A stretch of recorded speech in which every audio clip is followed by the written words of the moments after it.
Plane बादलों के ऊपर, गहरे नीले समंदर के ऊपर एक ऐसे आइलैंड की तरफ उड़ रहा था जो किसी मैप पर नहीं था। वह रहस्यों से भरी जगह थी। एक रेतीले बीच पर टूटा हुआ पड़ा था, आधा पानी में और आधा जमीन पर। मोटा सा ग्रुप जो एक साथ हुए हादसे से बंधा था। गेम था, एक बैटल रॉयल जहां सिर्फ एक ही विनर हो सकता था।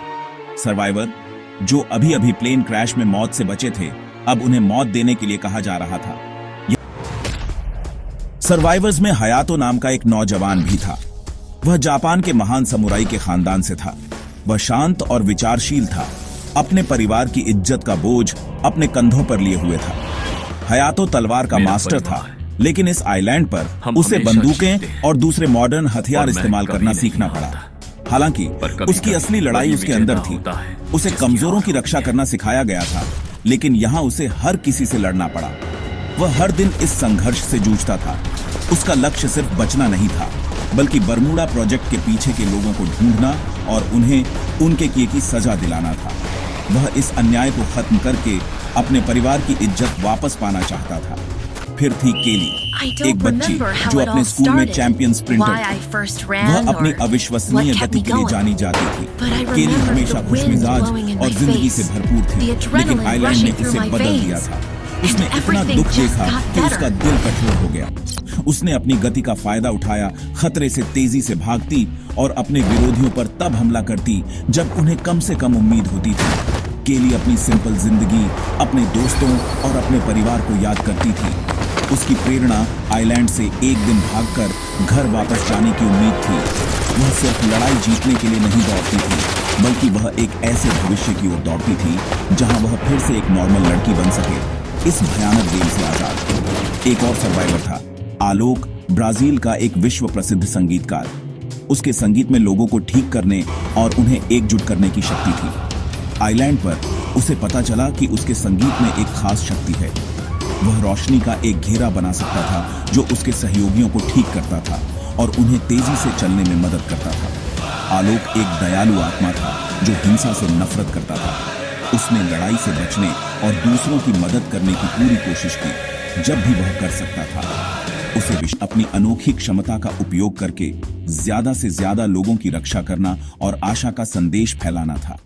उसने एक ऐसे दिन का सपना देखा जब उसका संगीत लड़ाई को खत्म करेगा, न कि सिर्फ उसमें मदद करेगा। ये तीनों, हयातो, केली और आलोक, आइलैंड पर फंसे कई लोगों में से कुछ ही थे। हर सर्वाइवर की एक कहानी थी, एक अतीत जिसे वे याद करते थे और लड़ने का एक कारण था। एक पूर्व सैनिक, एक शानदार वैज्ञानिक, एक स्ट्रीट आर्टिस्ट, सभी को इस क्रूर गेम में धकेला गया था। उनकी स्किल्स जिन्होंने उन्हें बाहरी दुनिया में खास बनाया था, अब उनके सर्वाइवल के लिए उनके टूल्स थे। वे सब अलग थे, लेकिन उनमें एक कॉमन इच्छा थी, जीना। वे लड़े, वे रोए, वे कभी कभी एक दूसरे की चोरी छिपे मदद भी करते थे, सब इस उम्मीद में कि किसी दिन वे बरमूडा प्रोजेक्ट के चंगुल से आजाद हो जाएंगे। फ्री फायर प्लेन क्रैश की यह कहानी सिर्फ लड़ने और बचने की कहानी से कहीं ज्यादा है। यह इंसान के जज्बे की कहानी है। यह हमें दिखाती है कि कैसे लोगों को उनकी लिमिट तक धकेला जा सकता है और मुश्किल चॉइस लेने पर मजबूर किया जा सकता है। बरमूडा का आइलैंड एक बड़े टेस्ट जैसा है।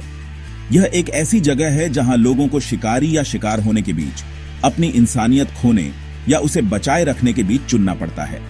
बरमूडा प्रोजेक्ट का एक्सपेरिमेंट ये देखने के लिए डिजाइन किया गया था, और जब सेफ जोन सिकुड़ता था तो ऐसा लगता था जैसे किसी मुश्किल प्रॉब्लम में समय खत्म हो रहा हो।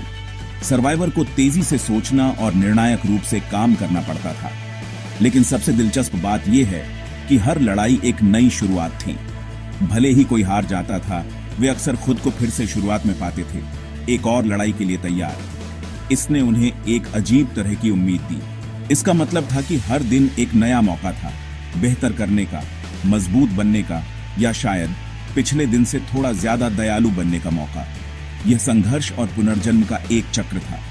इस आइलैंड पर असली जीत सिर्फ आखिरी तक खड़े रहने के बारे में नहीं थी, यह खुद को खोए बिना बचने के बारे में थी। यह सबसे मुश्किल समय में भी एक मकसद ढूंढने के बारे में थी। हयातो के लिए यह इज्जत थी, केली के लिए यह घर का सपना था, आलोक के लिए यह उम्मीद और उपचार की शक्ति थी। ये कैरेक्टर हमें सिखाते हैं कि जब सब कुछ खोया हुआ लगे, तब भी हम आगे बढ़ने का एक कारण ढूंढ सकते हैं। उनकी लड़ाई सिर्फ दूसरे लोगों के खिलाफ नहीं थी, ये निराशा के खिलाफ थी। उन्होंने यह साबित करने के लिए लड़ाई लड़ी कि बरमूडा प्रोजेक्ट उनके शरीर को कंट्रोल कर सकता है, लेकिन उनकी आत्माओं को नहीं। नया दिन नई उम्मीद और साहस के साथ शुरू कर सकते हैं, और यही मेरे प्यारे बच्चों सबसे महत्वपूर्ण सबक है।